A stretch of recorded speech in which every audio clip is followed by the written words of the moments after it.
Mark Gleason will be presenting Experience Life, Get Out and Travel. Mark?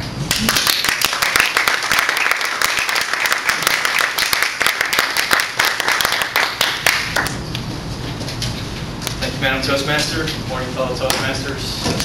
Looks like today we don't have any distinguished guests, so I don't really have to say, well, I guess if I haven't met anybody, I haven't had the pleasure of meeting any of you.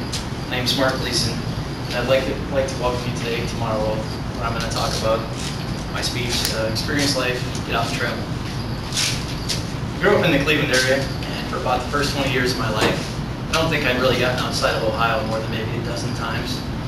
Typical family vacations were camping trips to the local state park, and our annual picnic to the Blue Hole, which is this mysterious bottomless pond in Castalia, Ohio. You've been there? I grew up there. Oh, okay. You're very familiar. And, you know, that was pretty much it. But don't get me wrong, I understand that it was difficult for my parents to raise our family. I grew up in a middle-income Irish Catholic family of 5 kids, myself, my brother, my 3 sisters. Money was tight. We didn't have a lot of disposable income. It wasn't until I moved out of my parents' house when I was coming down here to go to Ohio State that I really started getting that sense of freedom and the ability to really want to get out and travel. But unfortunately, college for me was just a small step in the whole traveling experience. Typically, I was broke, you know, so I wasn't doing a whole lot of traveling. And the College of Engineering was kind of kicking my butt all the way through college. If I wasn't in the library, I was probably in the lab, or I was working on some homework, or working part-time, or even catching up on sleep. But on the upside, I did get to meet some international friends and got to experience their culture through some of the social events that I got to go to with them. After graduating, I started my professional career with Worthington Cylinders as a product engineer. And part of my job there was to do some traveling. One of my first travel experiences was going down to Monterrey, Mexico. I went down there to do a presentation with 2 salesmen. We were going to talk about the quality manufacturing methods of our company. And we got to stay in this 5-star hotel. It's one of the nicest places I've ever stayed in, as a matter of fact. It's called the Quinta Real. And the place was literally like a James Bond movie set, where everything was extremely exquisite, beautiful, handcrafted furniture and paintings. So on the day of my big presentation, I arrived at the customer's facility, and I'm all excited. I've got my briefcase, and all my stuff's in my briefcase, and I go to open it, and it's locked. And unfortunately, the key for the lock is sitting in the safe back in the hotel room.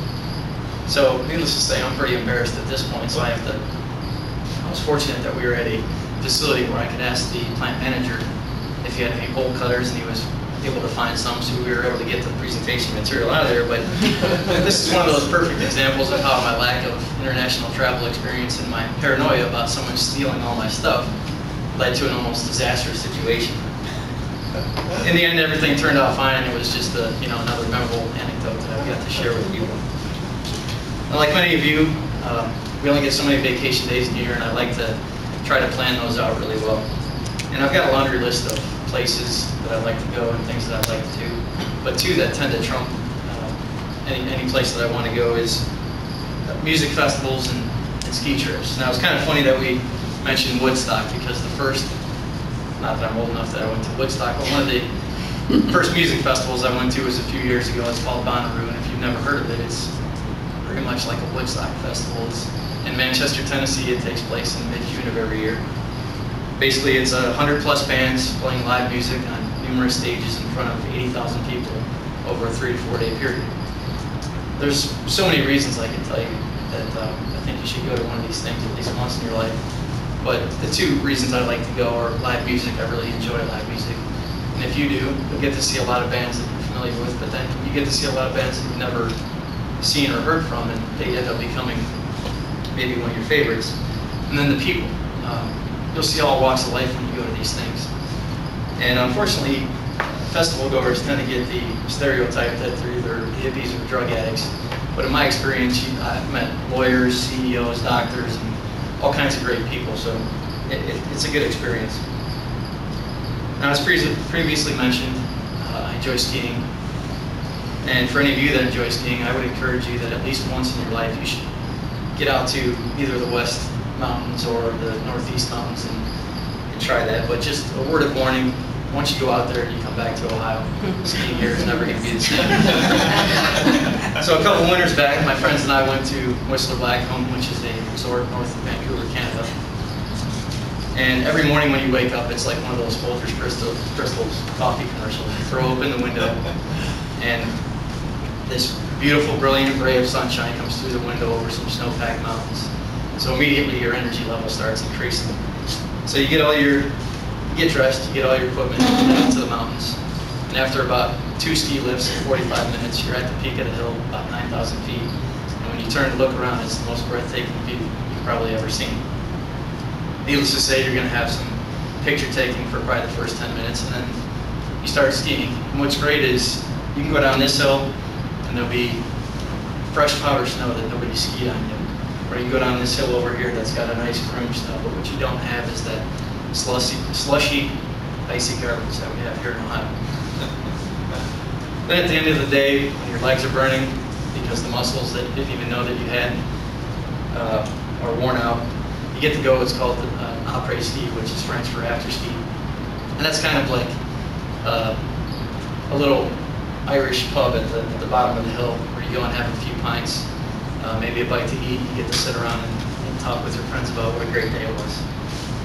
Now, before I stand up here and talk your ears off about times that I've had, I just wanted to give you a little idea of some things that I like to do and who I am.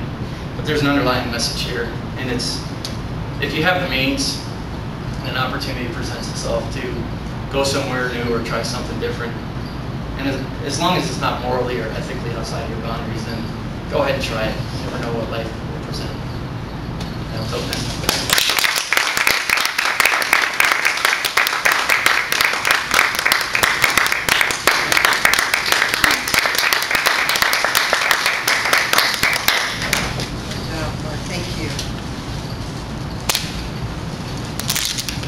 Another big